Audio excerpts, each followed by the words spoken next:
Vamos a ir a la carta a los Efesios, capítulo 1. Hemos estado estudiando en la carta a los Hebreos y vamos a seguir ahí, solo que vamos a arrancar aquí en esta cita, Efesios 1, verso 10.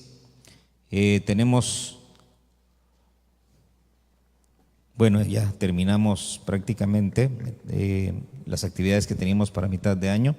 Nos falta nada más poner la fecha para la Semana del Conocimiento. Ahí traemos pendiente nada más ver en qué momento lo vamos a hacer. Probablemente sea a finales de agosto, principios de septiembre. Tenemos la Semana del Conocimiento y ¿qué más? Tenemos también una reunión. Necesitamos reunirnos con todos los que sirven, con todos los servidores. Déjame ver, calendario dice. ¿Qué día es hoy? Viernes. Viernes 3, el sábado 11 de agosto. Todos los que sirven, alabanza, danza, servidores, todos los que servimos, nos vamos a reunir ese día sábado 11 a las 4 de la tarde. Sábado 11 de agosto a las 4 de la tarde. Tenemos una reunión con todos los que sirven. Amén. Avísele a los que no vinieron y a los que no acostumbran venir, ¿verdad? Para que podamos estar todos. Amén. Entonces tenemos reunión de servidores 11 de agosto. Obviamente entonces ese 11 de agosto no puede ser la Semana del Conocimiento. Bueno, esa la dejamos pendiente. Efesios capítulo 1, verso número 10. ¿Ya lo tiene? Dice: con miras a una buena administración en el cumplimiento de los tiempos, es decir, de reunir todas las cosas en Cristo, tanto las que están en los cielos como las que están también en la tierra. En Él también hemos obtenido herencia, habiendo sido predestinados según el propósito de aquel que obra todas las cosas conforme al consejo de su voluntad. Amén. Dice: en Él también hemos obtenido herencia, habiendo sido predestinados según el propósito de aquel que obra todas las cosas conforme al consejo de su voluntad. Amén. Padre que estás en el cielo, en el nombre de Jesús te rogamos, ten misericordia, háblanos, Señor. Ábrenos, Señor, tu palabra, en el nombre de Jesús te lo rogamos, Señor. Venimos reprendiendo toda obra de las tinieblas, toda oposición en los aires, Señor, todo sopor, toda pesadez en el alma, en la mente, en el entendimiento. En el nombre de Jesús lo reprendemos y lo echamos fuera. En el nombre de Jesús venimos reprendiendo toda ave de los cielos que pretenda, Señor, arrebatar tu semilla, Señor, tu palabra. En el nombre de Jesús reprendemos, Señor, ahora mismo todo intento del enemigo, Señor, por perturbar, Señor, las aguas que vamos a beber. En el nombre poderoso de Jesús, ten misericordia, te lo rogamos, Señor. Ábrenos tu palabra, abre nuestro entendimiento, Señor. Te suplicamos, Padre bendito, que nos permita siempre acercarnos, Señor, a tu mesa, Señor, a los panes que has preparado, Señor, con una mente abierta, con oído abierto, Señor, con corazón dispuesto para recibir de ti.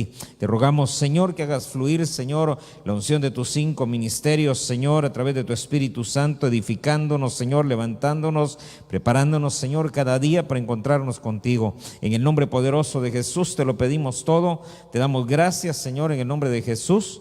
Amén, Señor, y amén. Gloria a Dios. Muy bien, hemos estado viendo capítulo 7 de Hebreos. Hoy nos tocaría, sería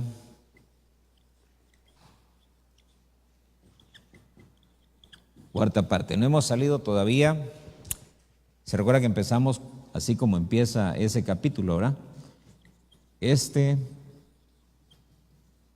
Melquisedec. Estamos hablando de Melquisedec. Vimos ya la etimología del nombre. Vimos al menos 3 cosas que a mí me parecieron muy importantes, que era que le llama rey de justicia, rey de Salem y rey de paz. Y vimos luego que le llamaba rey de Salem porque Salem significa algo que es completo o que es perfecto. En ese orden, entonces, Melquisedec es rey de justicia, rey de perfección y rey de paz, ¿verdad?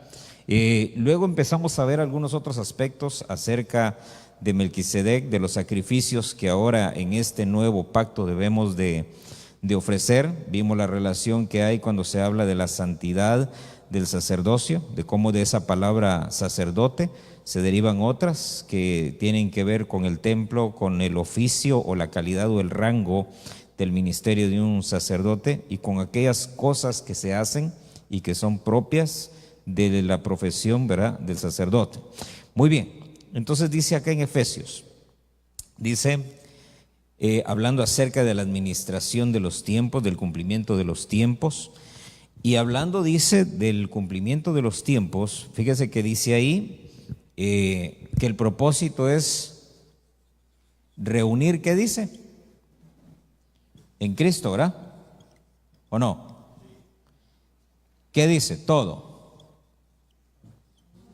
Todas las cosas. Y entonces las divide en dos grupos, en dos grandes grupos, ¿verdad? ¿Cuáles son? Dice, las que están en los cielos, lo que está en los cielos, ¿y qué más? Y lo que está en la tierra. Entonces estamos hablando básicamente de dos tiempos, ¿verdad? Uno para cada una de ellas. Hay un tiempo en el que todo en los cielos debe de ser reunido en Cristo y hay un tiempo en el que todo en la tierra debe de ser reunido también en Cristo. Dice, luego viene entonces, hablando, Efesios, ya en el verso 11, dice que en Él, es decir, en Cristo, hemos obtenido herencia, siendo predestinados según un propósito. Y mire cómo nos va lanzando cada vez más atrás, ¿verdad? Más atrás en el tiempo. Dice, habiendo sido predestinados según un propósito, déjeme que aquí estoy separando, según el propósito de aquel que obra todas las cosas, conforme al consejo o según el consejo de su voluntad. Y a donde quiero llevarlo básicamente y principalmente en estos textos que estamos leyendo, es que dice ahí, todo debe de ser reunido en Cristo, todo eso dice, según los tiempos, y es por esa razón que nosotros debemos de ser, como los hijos de Isaacar, expertos en reconocer los tiempos que estamos viviendo. Es por esa razón que uno empieza a ver todas las cosas que se desarrollan en el mundo y cómo se van desarrollando, y uno tiene que darse cuenta que definitivamente la venida del Señor está a las puertas, cada vez está más cerca. Entonces, mire esto, porque esa palabra consejo del versículo 11 es lo que quiero extraer de ahí. Porque dice que todo esto, los tiempos que se tienen que desarrollar, y hay un tiempo en el que todo tiene que reunirse, dice que todo eso es según el consejo de su voluntad. Y entonces me fui a ver, y voluntad, pues es voluntad, ¿verdad? Pero esta palabra consejo fue la que me llamó la atención. Dice ahí, fíjese que dice el diccionario, dice esta palabra, es una palabra griega que es boule, dice. Significa una decisión o un acuerdo entre varios. Fíjese pues, ¿qué significa? Dice que esto es una decisión o acuerdo. Y esto es lo interesante. ¿De quién dice? Entre varios, no es entre uno. Entonces, volvemos al texto. Dice en este texto, en el verso número 10, verso 11, predestinados según el propósito de aquel que obra todas las cosas. ¿Cuándo fue la predestinación? Entonces, según los tiempos, antes de ser reunidos en Cristo, tuvimos que haber sido predestinados.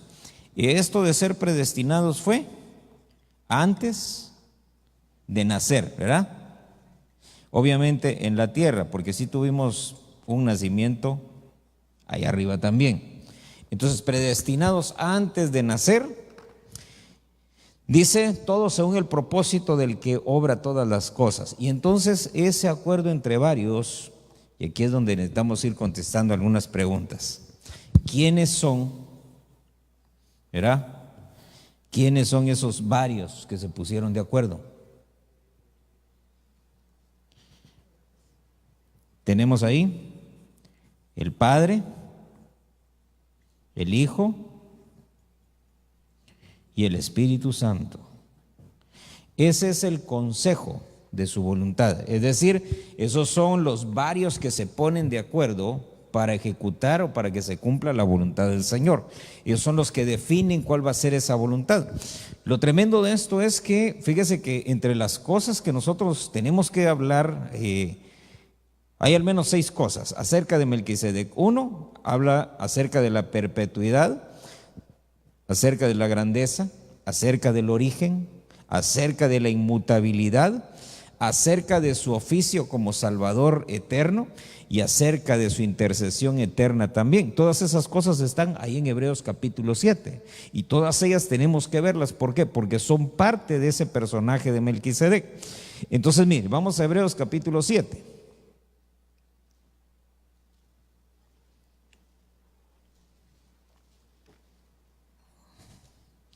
Porque dice que Dios todo lo hace conforme al consejo de su voluntad, es decir, conforme al acuerdo que tomaron, ¿verdad? Estos 3 para establecer una voluntad para el hombre desde la predestinación. Entonces, dése cuenta, siendo espíritus antes de venir a la tierra, ¿verdad? Padre, Hijo y Espíritu Santo se pusieron de acuerdo para ver qué iban a hacer con nosotros, en qué tiempo nos iban a mandar, cuándo íbamos a vivir, cuánto íbamos a vivir, qué teníamos que hacer y cuándo teníamos que volver. Y fíjese lo interesante de eso, porque dentro de esa predestinación ya hay gente que ahí mismo dispuso Dios: este va a estar cuando suene la trompeta, este ya no, este se va a morir 5 minutos antes. Tremendo, ¿ah? Para cada uno de nosotros se estableció una voluntad justa, santa, buena, perfecta. Ahora fíjese entonces, porque eso es lo importante de conocer los tiempos. Por eso dice, todo va a suceder según los tiempos que Él ya estableció. Por eso es que es necesario que nosotros aprendamos a conocer los tiempos, a vivir los tiempos, así como dice la Escritura, de tal manera que traigamos sabiduría, ¿verdad? Que contemos con sabiduría nuestros días. Entonces, mire, ya tiene Hebreos 7. Dice en el verso número 3, vamos a tratar de abordar un poquito acerca de la perpetuidad. Dice: sin padre, sin madre, sin genealogía, no teniendo principio de días ni fin de vida, siendo hecho semejante al Hijo de Dios, permanece sacerdote para siempre, dicen las versiones, a perpetuidad, dice aquí en esta que yo tengo. Entonces, mire, esa palabra perpetuo, perpetuidad, dice en griego, dice significa una continuación ininterrumpida, es decir, empieza pero no termina, empieza pero no termina. ¿Por qué tiene esto que ver con nosotros? Fíjese pues, dice, está escrito para el hombre. Bueno, insisto, ¿está escrito para quién? ¿Para quién? Para el hombre, que muere una sola vez y después el juicio. Entonces, dése cuenta, no está escrito eso para los seres espirituales, no es para los espíritus, eso es para el hombre, no es para los ángeles, es para el hombre. Ellos se rigen por otras leyes distintas. Entonces, tenemos que ver usted y yo que siendo predestinados, siendo escogidos desde antes de la fundación del mundo, nos escogieron a nosotros para esto. Empezamos, pero el propósito eterno es que no terminemos. Pero eso es solamente a través de Cristo Jesús, solamente a través del sacerdocio de Melquisedec, porque es el que permanece para siempre, es el que tiene una continuidad ininterrumpida. Por eso es que el que no logre llegar ahí van a tener no una muerte, sino que van a tener una forma distinta de vivir. Fíjese pues. Dice, es un sacerdocio, dice, a perpetuidad, es decir, una continuación interrumpida. ¿Qué quiere decir eso? Es un sacerdote que no tiene descansos, es un sacerdote que no tiene turnos, fíjese. ¿Se recuerdan el sacerdocio levítico cómo era? Había un sumo sacerdote, pero ese sumo sacerdote moría. había órdenes, ¿se recuerda? 24 órdenes, ¿sí? Y cada una de ellas tenía un tiempo, pero limitado. Es decir, que oficiaban por algunas semanas y luego entraba otro, semanas entraba otro, y así se iba todo el sacerdocio. ¿Durante cuánto tiempo? Todo el año, ¿verdad? Entonces miren lo interesante de eso, porque en el sacerdocio de Melquisedec no hay turnos. ¿Qué significa eso? Que entraba una familia a servir, ¿verdad? Y entonces terminaban su turno, salían, entraba otro, entonces salía, entraba otro, salían, entraba otro. Pero en Melquisedec, en el sacerdocio de Melquisedec, esto ya no es así. En el sacerdocio de Melquisedec es uno y no entra, sino que permanece siempre ahí. Amén. Es decir, que no entra delante del Padre y entonces sale y cuando hay necesidad vuelve, no, sino que siempre está ahí. Entonces, por esa razón es que usted y yo tenemos que ir entendiendo que ese sacerdocio es perpetuo, que siempre vamos a estar delante del Señor. Por eso viene el Señor y dice: yo me voy a sentar a la diestra de mi Padre, pero voy a preparar un lugar, y cuando me entreguen mi trono, donde yo esté, ustedes van a estar. Entonces, si Él siempre está delante del Padre y nosotros siempre vamos a estar con Él, ¿dónde vamos a estar? Siempre delante del Padre. Entonces, mire, dice acá, verso 3, leímos, ¿verdad? Dice: es un sacerdote que no muere. No está limitado por el tiempo, no está limitado, hermano, por nada, sino que siempre está delante del Señor y ejerciendo ese sacerdocio eterno. Acompáñenme a Hebreos capítulo 10, verso 1. Ahora mire, vemos nosotros, mientras usted se va al capítulo 10, vemos nosotros que Melquisedec empezó a oficiar, pero no dice cuándo. Y lo que sí nos dice es que no va a terminar. Ahora, vámonos para atrás.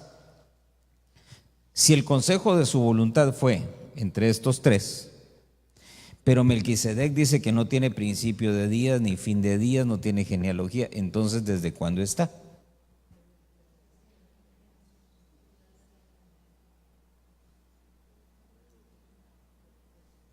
Entonces él tendría que estar desde estos tiempos, cuando todavía no había nada creado. Y lo primero que fue necesario fue un sacerdote. Amén. ¿Por qué razón? Fíjese pues, ¿quién es el Hijo? Es Cristo, ¿verdad? ¿Sí? Y Cristo, cuando usted lo ve en la Biblia, usted por ejemplo lo ve, se encuentra Josué con él, pero ¿cómo era? El caudillo, el capitán de los ejércitos de Jehová, ¿sí? Luego aparece con Abraham, ¿cómo era? Era un varón, ¿verdad? Se le aparece allá cuando venía de pelear y era el sacerdote. Entonces son distintas manifestaciones del mismo Hijo. Amén. Es lo que llamamos nosotros una cristofanía. ¿Por qué cristofanía? Hay una palabra que es faneros. Faneros es una aparición, ¿sí? Una apariencia, ¿ya? Entonces, cuando se dice teofanía, ¿qué es? Una aparición de Dios. Una cristofanía, ¿qué es? Una aparición de Cristo. Entonces, Miqueas capítulo 5 y verso 2, búsquelo en su Biblia. Vamos a ponerle 2 versículos ahí para que nos quede como base. Miqueas, después de Jonás, capítulo 5, versículo 2. Fíjese pues, dice: pero tú, Belén Efrata, aunque eres pequeña entre las familias de Judá, de ti me saldrá el que ha de ser gobernante en Israel. Hasta ahí estamos bien, pero mire lo que dice después. Sus orígenes son desde tiempos antiguos. ¿Desde cuándo? ¿Pero de quién está hablando? De Cristo. Entonces dice ahí, sus orígenes desde tiempos antiguos, desde los días de la eternidad. cuando hablamos de los días de la eternidad, estamos hablando únicamente de los tiempos en los que solo había eternidad. ¿Me explico? Es decir, que no había nada creado. ¿Por qué razón? Porque aún los espíritus tuvieron un principio, por lo tanto no están dentro de la eternidad, porque tuvieron un principio. Entonces cuando dice desde los días de la eternidad, es antes de que cualquier cosa fuera creada, espiritual o física. Amén. Entonces dice ahí, sus orígenes son desde antes de la eternidad, de ahí, de esos tiempos eternos. Ahora dice, déjeme ver, porque hay una versión donde dice, no dice sus orígenes, déjeme ver aquí, sino que dice que sus salidas. Ahorita lo vamos a ver. La Reina Valera del 60, ¿verdad? Así dice. ¿Cómo dice? Sus salidas son desde el principio.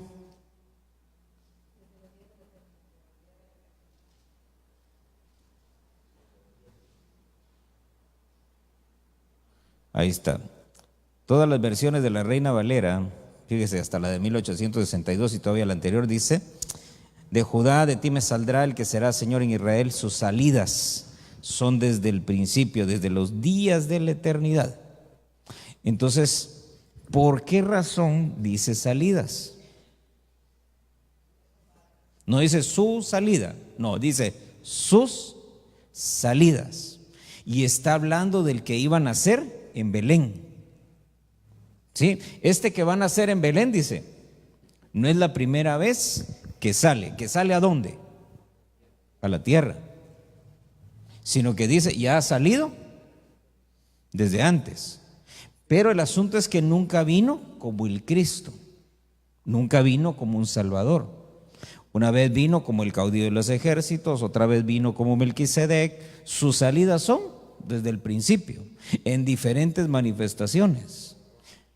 ¿Perdón? Como la roca. Ahora fíjese, pero no Dwayne Johnson, ¿verdad? La roca eterna, pues. Mire, pues. Entonces, dése cuenta, estamos hablando de que Melquisedec está desde ahí atrás, desde antes que hubiera creación espiritual o física. Dice,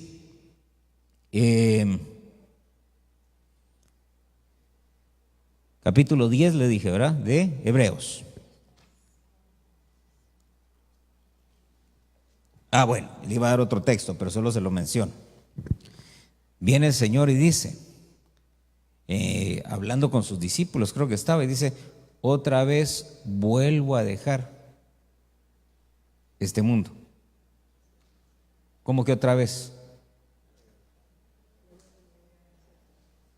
Entonces ya había estado, ¿verdad? Pero no como Cristo Jesús, el Salvador del no. Había venido en otras manifestaciones. Entonces mire, pues dice 10:1, pues ya que la ley solo tiene la sombra de los bienes futuros, no la esencia misma o la forma misma de las cosas, nunca puede, por los mismos sacrificios que ellos ofrecen continuamente, año tras año, hacer perfectos a los que se acercan. Entonces mire, ¿cuál es el propósito de ese sacerdocio de Melquisedec? Con todo lo que eso representa, es hacer perfectos a aquellos que creen o aquellos que se aferran no a los sacrificios, sino al sacrificio. Fíjese pues, el sacerdocio levítico con Aarón dice que los sacrificios se ofrecían cada cuánto, todos los días, todas las semanas, todos los meses, todos los años, con lo que eso representaba. Pero cuando viene Melquisedec, cuando viene el Señor Jesucristo y se ofrece, Él vino a cumplir con el único sacrificio del orden de Melquisedec. Ya no hay más sacrificios. Dice que ese fue una vez y para siempre. Dice que los sacrificios levíticos nunca hicieron perfecto a nadie. Y nadie es. Entonces mire, la pregunta es, ¿y entonces para qué servían? Fíjese que no quitaba los pecados. Por lo que dice la hermana, si hubiera quitado los pecados, hubieran sido hechos perfectos. Pero dice, nunca perfeccionaron a nadie, aunque se ofrecían todos los días.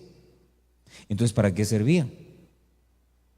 Y fíjese que hay una palabra bien interesante. Por ejemplo, no sé si usted ha oído cuando alguien tiene una deuda y entonces dicen, vamos a condonarle la deuda. ¿Qué significa eso?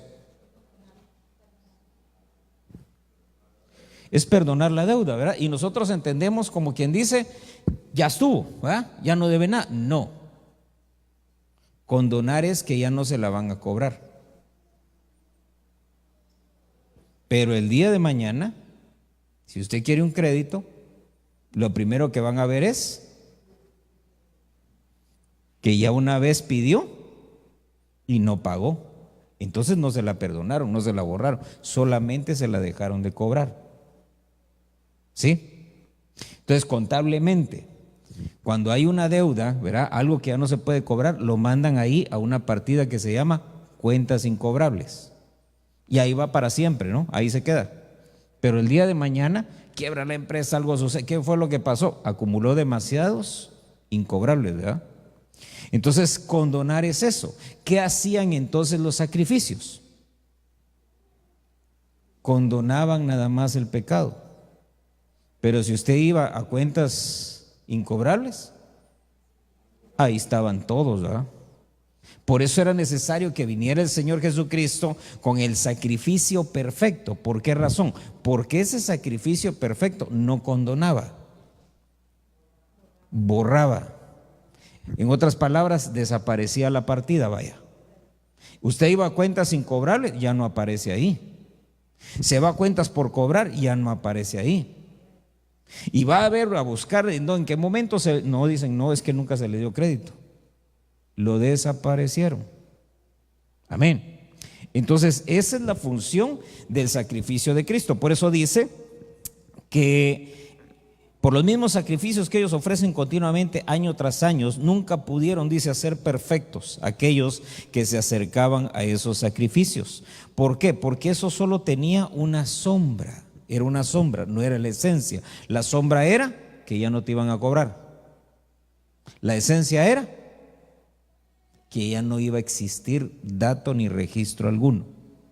Por esa razón, cuando uno se arrepiente, pide perdón, la sangre de Cristo es rociada y entonces ya no hay de qué acusarlo a uno, porque eso es lo que hace el diablo. Mire, por ejemplo, en Estados Unidos, todo lo que uno hace ahí, todo es en base a crédito, ahí queda todo registrado. Y si no pagó, aparece el acusador cuando usted quiere sacar algo. ¿Sí? Entonces usted viene y se puede, por ejemplo, hay una ley que le llaman allá de bancarrota. Usted se declara en quiebra y dice no puedo pagar. Entonces viene y el banco dice ya no puede pagar. No, bueno, entonces está bueno, ya no pague. Y la gente dice, shh. Pero los castigan, ¿ve? Los dejan cierto tiempo sin poder pedir crédito. Pero cuando pide crédito, lo primero que salta es su pasado crediticio. Y mire qué tremendo, porque dicen, sí le podemos dar, pero primero necesitamos que venga una entrevista. Y entonces viene la persona y va, a ver, solo díganos una cosa, ¿por qué ya no pagó la otra vez? ¿Cómo que ya no? Sí, mire, aquí aparece que usted esto y esto, ¿por qué no pagó? Y según la respuesta, ¿le dan o no le dan? No, es que fíjese que mi abuelita, se me murió mi abuelita, entonces mi tío se enfermó y dice, no, este nos está metiendo cuento, como dicen, se clavó el dinero, ya no le dan. Entonces lo mismo sucede con el acusador. Viene el diablo y siempre nos quiere sacar en cara nuestros pecados. Ahora aquí viene la parte interesante. Porque el diablo lleva sus propios libros de contabilidad y el Señor lleva sus propios libros también. ¿En dónde le interesa a usted ver los registros? En los libros del Señor, ¿va? Porque en los libros del diablo, hermano, estamos atascados de deudas. ¿Sí? Debemos, si fuéramos gatos, deberíamos las 9 vidas ahí. Pero en los libros del Señor dice, ya no hay condenación para los que están en Cristo. Amén. ¿Por qué razón?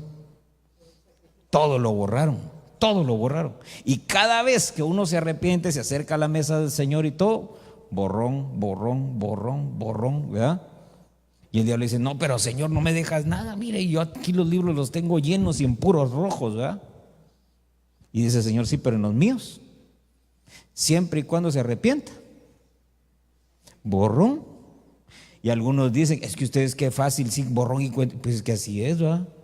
¿Y cómo hacemos? Si es lo que dice la Biblia, esa es la misericordia. Entonces, mire, volvemos al punto. Entonces Melquisedec aparece desde acá, desde antes de que hubiera algo creado. Entonces dice, leímos ahí, que los sacrificios levíticos, ¿verdad? Nunca pudieron hacer perfecto a nadie, aunque se ofrecían bastantes, aunque se derramaba mucha sangre, pero nunca hicieron perfecto a nadie. Entonces el sacerdocio de Melquisedec, uno, es un sacerdocio eterno. Dos, es un sacerdocio que perfecciona, por eso le llama rey de perfección. Entonces dice acá, mire pues, capítulo 10 de Hebreos. Capítulo 10 de Hebreos, verso número 11. Dice, ciertamente, todo sacerdote está de pie día tras día, ministrando y ofreciendo muchas veces los mismos sacrificios, que nunca pueden quitar, fíjese, nunca pueden quitar los pecados. Por eso le digo, los pecados ahí estaban, nada más que estaban condonados, ya no se los cobraban. Verso 12, pero él, hablando de Melquisedec, de Cristo, habiendo ofrecido un solo sacrificio por los pecados para siempre, se sentó a la diestra de Dios. Entonces bastó un sacrificio para borrar todos los pecados antes de él, durante su ministerio y después de él. Ahora, la pregunta aquí interesante, pues, ¿qué alcances tiene ese sacrificio? Ya sabemos que alcanzó a los del antiguo pacto que tuvieron fe, como Abraham, como David, como Noé, como Moisés, todos ellos. Ya sabemos que alcanzó a los del tiempo del Señor, sus discípulos y todos aquellos que creyeron en él. Ya sabemos que nos alcanzó a nosotros 2000 años después. Pero ¿hasta dónde llega el alcance de ese sacrificio? Porque mire, ¿qué caso tendría? Fíjese, ¿qué caso tendría que fuera un sacerdocio eterno si sus alcances solo van a ser aquí en la tierra? ¿Qué caso tendría hacer un sacrificio universal si los únicos beneficiados fuéramos nosotros? ¿Por qué? Porque una vez perfeccionado y una vez ejecutado el juicio del trono blanco, ese sacrificio ya no tendría razón. Amén. Y el asunto es que por eso dice Efesios que este evangelio tiene que ser dado a conocer. ¿Por qué no puede ser dado a conocer todavía? Porque el Señor todavía no tiene a sus enemigos debajo de sus pies. No ha sido exaltado hasta donde debe de ser exaltado. Pero lo principal, que su séquito de sacerdotes todavía no están oficiando. ¿Quién es ese séquito de sacerdotes? Y aquí estamos, ¿va? Atorados. Sí, le digo atorados, hermano, porque si ya estuviéramos listos, ya fuera en torbellino, carro de fuego, lo que sea, caminando como Enoc, ¿verdad? Pero ya nos hubiéramos ido. Pero aquí estamos atorados todavía. Entonces el séquito de sacerdotes todavía no está listo, lo están preparando. Porque ese séquito de sacerdotes es el que va a ir a oficiar en las regiones celestes y en todas las creaciones allá. ¿Para qué? Para que así como nosotros nos borraron. Porque el evangelio, ¿para qué es? Para reconciliar lo que se había perdido con su creador. Pero no somos los únicos perdidos. Amén. Yo no sé si los marcianos andan perdidos, pero sí sé que hay creaciones que deben de estar así como estamos nosotros y que tienen necesidad de reconciliarse con el Señor. A los únicos que dice la Biblia que Dios no les proveyó de alguna salvación fue a los ángeles. Amén. Pero los demás géneros creativos son los que van a recibir las buenas nuevas. Amén. Entonces mire, porque dice ahí, Él habiendo ofrecido un solo sacrificio por los pecados para siempre, entonces se sentó a la diestra de Dios. Mira, acompáñame al libro de Isaías. Entonces, ese sacerdocio de Cristo, el sacerdocio de Melquisedec, va a oficiar después de que se acabe todo aquí en la tierra, pero ya a nivel universal. Amén. Todos los planetas, todas las creaciones, todos los géneros, y juntamente con Él, nosotros, los que hayamos quedado, los que hayamos sido perfeccionados. ¿Tenéis Isaías 53? Verso 11. Mire por qué razón el sacrificio de Cristo fue perfecto. Usted sabe que Isaías 53 habla acerca del siervo sufriente, ¿verdad? De ese ministerio del Señor para salvarnos. Dice, debido a la angustia de su alma, Él verá y quedará satisfecho. Por su conocimiento, el justo, mi siervo, justificará a muchos. Fíjese esto, cargará las iniquidades de ellos. Oiga eso. Mire pues, vamos a sacarlo aquí. ¿Qué es lo que iba a hacer el Señor?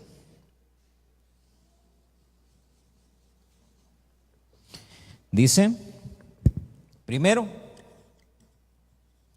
cargar las iniquidades. Segundo, dice, por tanto yo le daré parte con los grandes, con los fuertes repartirá despojos, porque derramó su alma hasta la muerte y con los transgresores fue contado, llevando él el pecado. Fíjese, entonces carga las iniquidades, lleva los pecados.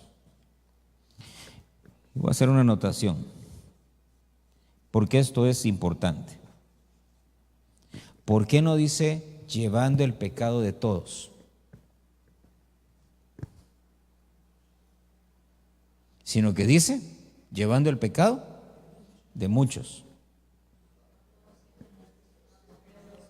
Porque solo el que se arrepiente le cargan sus pecados. El que no, no. ¿Verdad?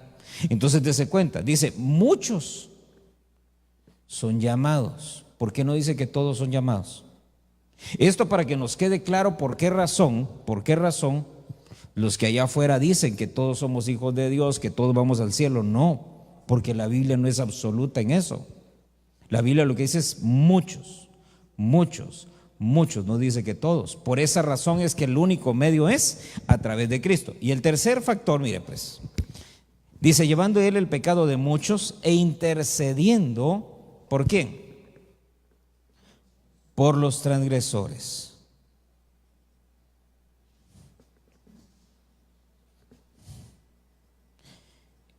Entonces,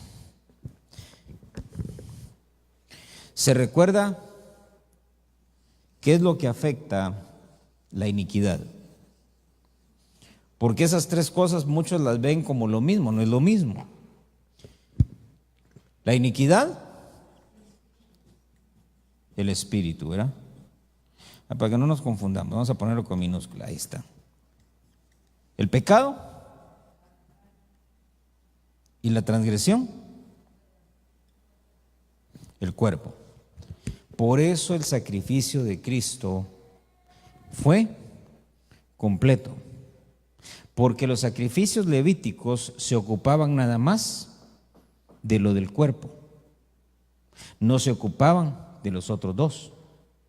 Cuando el Señor Jesucristo ofrece su vida por nosotros, dice ahí en Isaías, lo que Él iba a hacer era cargar la iniquidad, llevar los pecados e interceder por el transgresor. Pero esta palabra llevar, fíjese que esa palabra llevar, me fui a ver ahí en el diccionario, literalmente es levantar, levantar.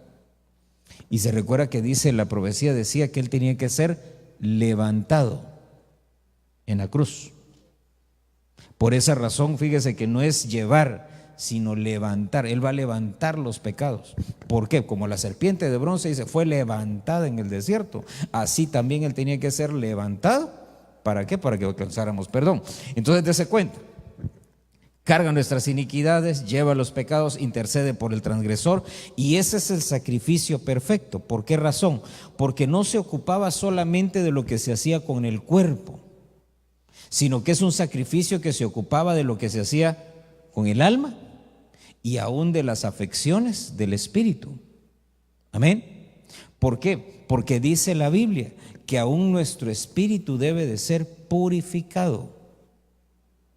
Entonces quiere decir que de alguna manera alcanza sus cositas malas, ¿verdad?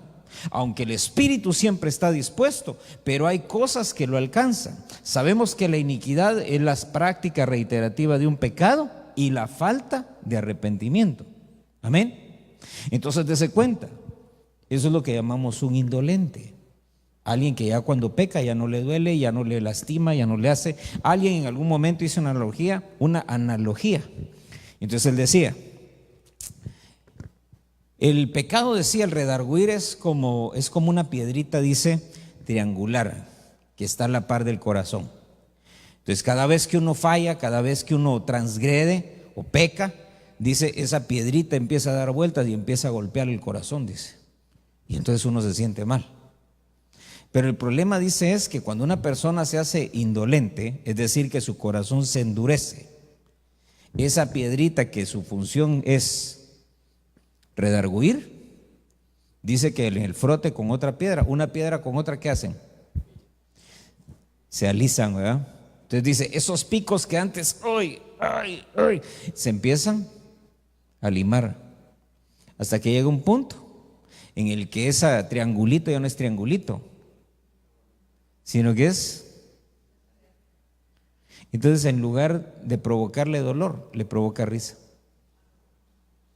Sí, ya se hizo indolente. Y el pecado ya no le provoca dolor, sino que le provoca deleite, ¿va? Risa. Entonces mire, por esa razón es que nosotros tenemos que ver que ese sacrificio de Cristo en la cruz del Calvario lo llevó todo. Por esa razón es que dice la Biblia, ya no hay condenación para el que está en Cristo. ¿Por qué razón? Porque todas las cosas a partir de la cruz, dice, todo es hecho nuevo. Entonces mire, es 0 millas, 0 millas. Y cada vez que nos arrepentimos es 0 millas otra vez.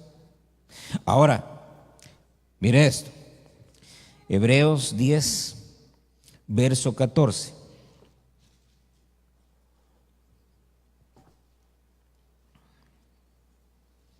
¿Ya lo tiene? 10:14 de Hebreos dice, porque por una ofrenda, estamos hablando del sacrificio de Cristo, ¿verdad? Él ha hecho perfectos, ¿por cuánto tiempo? Para siempre.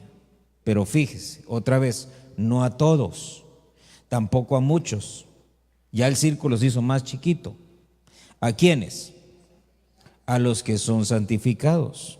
Entonces, esto vendría a ser, ¿sabe cómo? Viene a ser una perfección, si lo pudiéramos decir así, a perpetuidad. Esa palabra santificado, déjenme hacer un espacio aquí. Esa palabra santificado significa hacer santo a alguien que no lo era. Hacer santo a alguien que no lo era. Y no estamos hablando de canonizar a alguien, ¿verdad? Sí, hermano, porque de ahí es de donde viene el concepto, pues, ¿verdad? Vamos a hacer santo a San Perolito porque, qué sé yo, vaya. Y entonces ya se murió y todo, pero no es así. Sino que el concepto, hermano, aquí de la Biblia dice en el diccionario, hacer santo a alguien, purificar o consagrar a alguien. Y entonces me fui a ver Evangelio de Juan, capítulo 17. Mientras usted se va a Juan 17, dice Hebreos, Él ha hecho perfectos para siempre a los que son santificados. Entonces, para ser perfecto, ¿cuántos quieren ser perfectos? Oiga eso. Primero,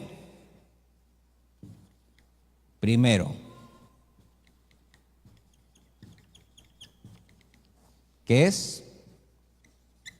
Hay que ser santificado.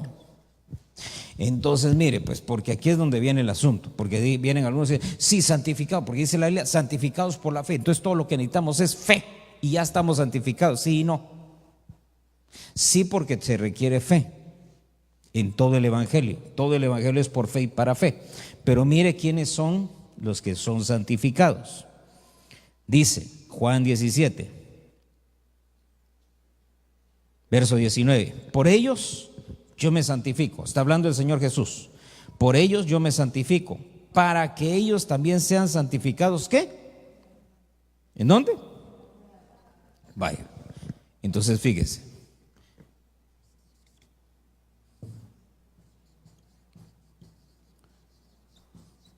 Uno tiene que ser santificado en la verdad. De otra manera no puede ser perfeccionado. Amén. Entonces el Señor Jesús decía, yo soy el camino, la verdad y la vida. Entonces, para que lo entendamos todavía mejor, dice Romanos capítulo 15,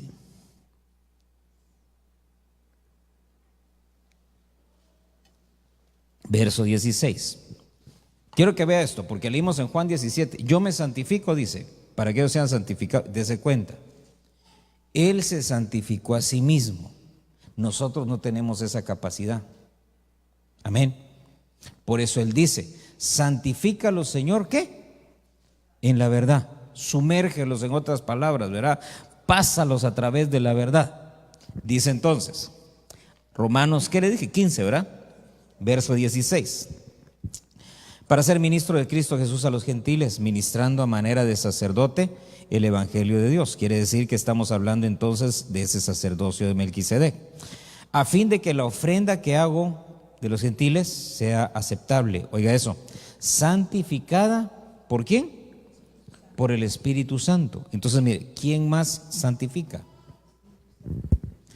Entonces, tiene que estar involucrado el Espíritu Santo. Y aquí entonces, hermano, tocamos un punto delicado. ¿Por qué razón? Porque hay muchos que no creen en el mover del Espíritu Santo, no creen en los dones del Espíritu Santo, no creen en los milagros del Espíritu Santo. Entonces, si yo no creo en lo que el Espíritu Santo hace, ¿cómo voy a poder creer en Él? Amén. ¿Se recuerda cómo es que dice Romanos? ¿Cómo creerán? En aquel que nunca han visto. ¿Sí? ¿Y cómo van a creer si no hay quien les predique? ¿Y cómo irán? ¿Sí qué? Mire pues, para que no nos hagamos bolas con el engrudo, mire, Romanos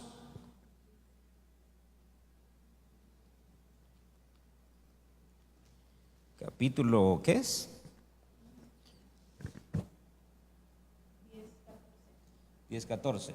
A ver.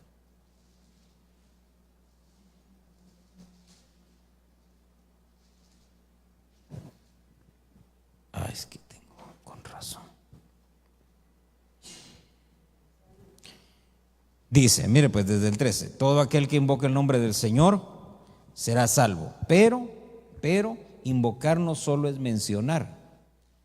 Para invocar tiene que haber un proceso que es lo que viene después. ¿Cómo van a invocar en aquel en quien no han creído? Entonces, para poder invocar con un carácter efectivo, primero tiene que haber fe, primero tiene que creerse en Él. Dice, ¿cómo creerán en aquel de quien no han oído? Entonces tiene que haber un mensaje que entre, ¿verdad? Por el oído, que pase por el entendimiento. ¿Y cómo oirán? Sin haber quien les predique. Entonces tiene que haber un enviado, alguien que lleve ese mensaje para que todo ese proceso se pueda dar. Entonces, mire, el Espíritu Santo, de la misma manera, ¿cómo vamos a creer en Él si no se da todo un proceso? Amén. ¿Qué evidencias tenemos del Espíritu Santo? Se lo voy a poner de otra manera. ¿Alguien ha visto al Espíritu Santo? ¿Alguien en el pasado lo vio? No, ¿verdad? ¿Y al Señor Jesús lo vio alguien? ¿Habló alguien con él? ¿Lo tocó alguien? Al Padre. ¿Lo vio alguien? ¿Lo tocó alguien? ¿Se recuerda Abraham? Cuando dice que se fueron los ángeles a Sodoma, ¿y él con quién se quedó? Se quedó hablando con el Señor, dice, y acababa de comer con él. Tremendo, ¿verdad? Pero el Espíritu Santo. Aún en el Antiguo Testamento dice que el Espíritu Santo, ¿qué era lo que hacía? Se posaba sobre ellos. Pero nadie lo vio, nadie lo tocó, nadie platicó con él. Así como platicaron con el Señor Jesús. Amén. Y aún así se recuerda que el Señor Jesús, ¿verdad? Les decía el Señor, no hombre, si ni ustedes creen, ¿verdad? ¿Cómo van a creer los demás? Ahora mire, volvamos al punto. Porque dice entonces acá, en Romanos 15:16 dice, santificados por el Espíritu Santo, 1 Corintios capítulo 7, verso 14. Oh, no, perdón, 1 Timoteo es capítulo 4, verso 4.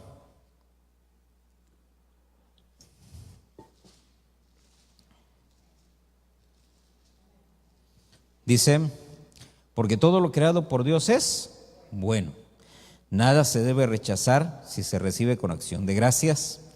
¿Por qué razón? Porque es santificado mediante la palabra de Dios. ¿Y qué más? Y la oración. Entonces, mire, dos factores más que entran dentro de la santificación son la oración. ¿Y cuál es la otra que dice ahí? Exponerse a la palabra.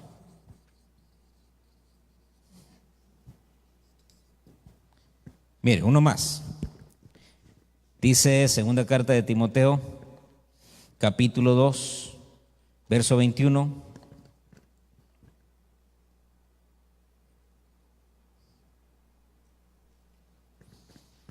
¿Ya lo tiene? Dice, por tanto, si alguno se limpia de estas cosas, será un vaso para honra. Pero mire lo que dice después, un vaso para honra. ¿Y qué dice? Santificado, útil para el Señor, preparado para toda buena obra. Entonces, fíjese esto. Limpiarse de las impurezas. ¿Qué impurezas? Tendríamos que leer todo ese capítulo de 2 de Timoteo capítulo 2. Ahí usted léalo después en su casa así despacito. Pero menciona antes de ese versículo y después de ese versículo, menciona todas las impurezas de las que uno tiene que deshacerse. Ahora, ¿sabe qué es lo que me parece interesante? En la Biblia usted va a encontrar algunos pasajes donde dice, ¿verdad? Y el Espíritu Santo hará esto. Y el Espíritu de Cristo hará esto. Y el Padre hará esto. Y el Espíritu que está en vosotros hará esto. Pero en ese pasaje dice, si alguno dice ¿qué? Se limpia. Entonces mire qué tremendo, ¿sabe por qué razón?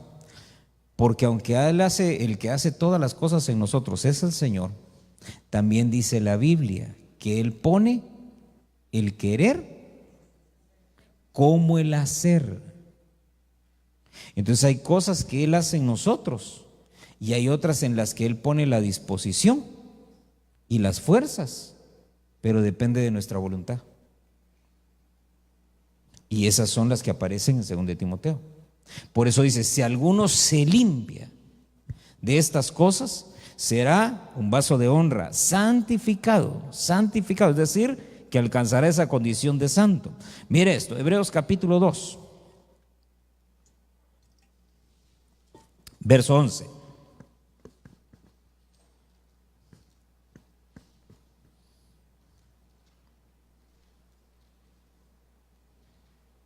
Dice Hebreos 2:11, porque tanto el que santifica, que ese es el Señor, ¿verdad? Como los que son santificados, esos somos nosotros, son todos ¿de quién? De un Padre, por lo cual Él no se avergüenza de llamarlos hermanos. Entonces mire, porque otro factor que es la paternidad. Para ser santificados es necesario que nosotros, hermanos, seamos hijos. Característica del hijo es que lo que busca es agradar al Padre. 1, 2. Aunque a veces de pronto puede ser como aquel hijo que le dijeron: hijo, ve a trabajar a la viña. Y él dijo: no, no voy a ir. Pero dice que después reflexionó y sí fue. Pero hubo otro que dice que fue el papá y le dijo: hijo, ve a la viña. Y le dijo: sí, ahorita me voy. Pero después reflexionó y dijo: no, mejor no voy. Entonces al final pregunta el Señor: ¿quién de los dos hijos hizo la voluntad del Padre? El que dijo que no iba, pero al final fue. En otras palabras, en medio de todo eso, ¿qué sucedió? Que se arrepintió, ¿eh? Y entonces había recordado: honra a tu padre y a tu madre. Entonces dijo: ya sé, mejor hago lo que me dijo mi papá, y se fue a la viña. Ahora mire, entonces, porque no nos van a juzgar tanto por lo que dijimos como por lo que hicimos, ¿verdad? Dice Hebreos 10, verso 10.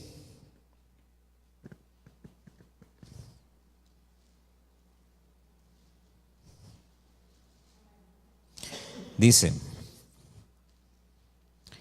mire, desde el verso 9. Entonces dijo aquí: yo he venido para hacer tu voluntad. Él quita lo primero para establecer lo segundo.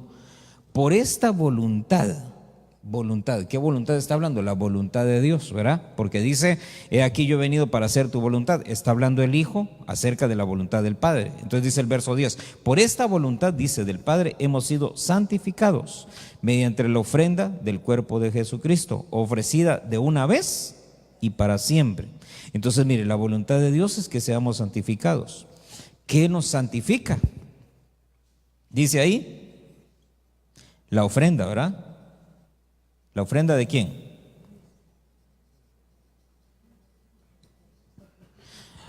La ofrenda de Cristo, dice, mediante la ofrenda del cuerpo de Cristo. Por esa razón es que participamos de la Santa Cena. Dicho sea de paso, que este fin de semana, ¿verdad?, tenemos la Cena del Señor. Mire esto, Judas 1:1. Dice: Judas, siervo de Jesucristo, hermano de Jacobo, a los llamados, santificados en Dios Padre y conservados en Jesucristo. Fíjese que esto me llamó la atención. Dice: santificados en Dios Padre y conservados en Jesucristo. Como que es necesario, ¿verdad?, que una vez que uno va alcanzando ciertos niveles, digámoslo así, de espiritualidad, como que hace falta que uno sea puesto a resguardo dentro de Cristo. Por esa razón la Biblia habla de aquellos que están en Cristo, los que están en Cristo. Dice: todo el que está en Cristo, nueva criatura es. Y el que no está en Cristo, todavía le falta, ¿verdad? Le falta sumergirse, le falta meterse. Mire esto, dice ahí, Efesios 5:26.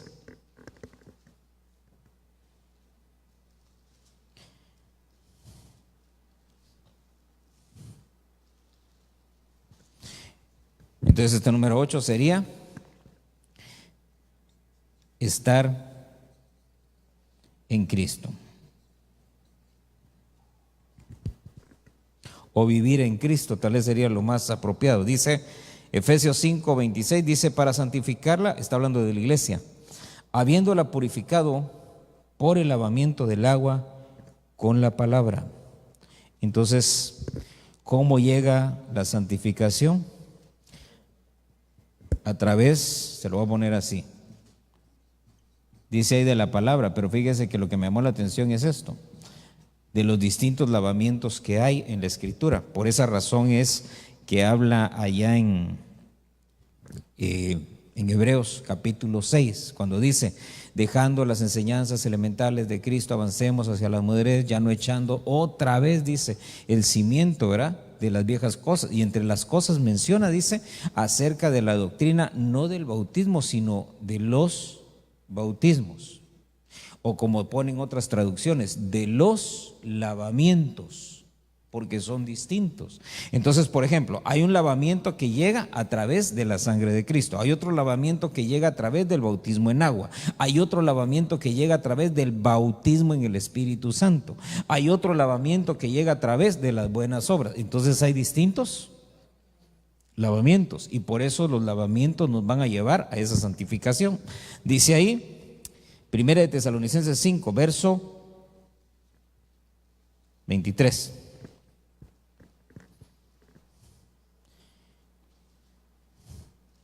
Este está, mire pues, 1 de Tesalonicenses 5, 23 dice que el mismo Dios de paz os santifique por completo, y que todo vuestro ser, espíritu, alma y cuerpo sea preservado irreprensible para la venida de nuestro Señor Jesucristo. Vuelvo al punto. Dice, ¿quién es el que santifica ahí? No, lea el pasaje. Y que el mismo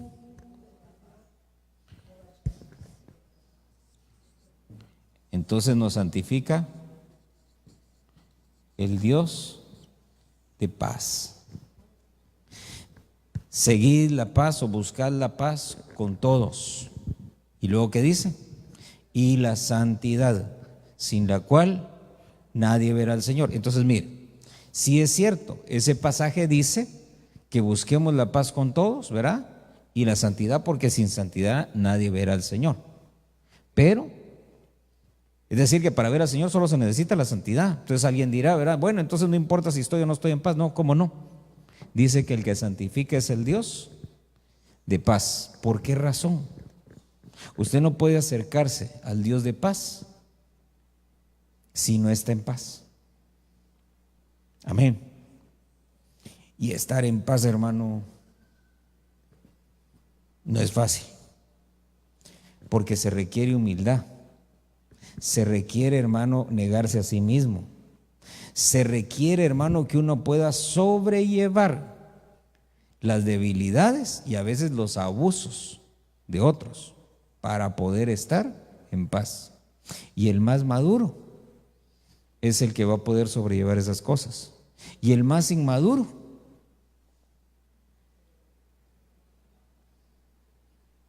está tremendo, ¿va? Todos estamos en paz con Dios, hermano. ¿Por qué? Porque dice la Biblia que a través del sacrificio de Cristo ahora estamos en paz con Dios. Entonces, hacia arriba no hay problema, todos estamos en paz. Entonces, ¿qué paz es la que tenemos que buscar? Aquí va, hacia la derecha y hacia la izquierda. Por eso es un pasaje, ¿verdad? Pasa los de aquí, pasa los de allá, ¿verdad? Hay que estar en paz con todos, hermano. ¿Por qué razón? Porque si no, no vamos a ver al Señor, así como no lo vamos a ver sin santidad. Y una cosa lleva a la otra. Mire, allá en el mundo, con los del mundo, si usted no está en paz con ellos, no hay problema. Amén. Pero ya con los de adentro, ya no es lo mismo. Porque ya estamos todos en el mismo. En el mismo mover, ¿verdad? Ya todos somos cuerpo de Cristo. El que está allá afuera, ese todavía no es integrado. Vaya, ok, está bien, está peleado con nosotros. Pero los de aquí, buscad la paz con todos, porque el Dios de paz es el que santifica. Amén y amén. Cierre sus ojos, vamos a orar.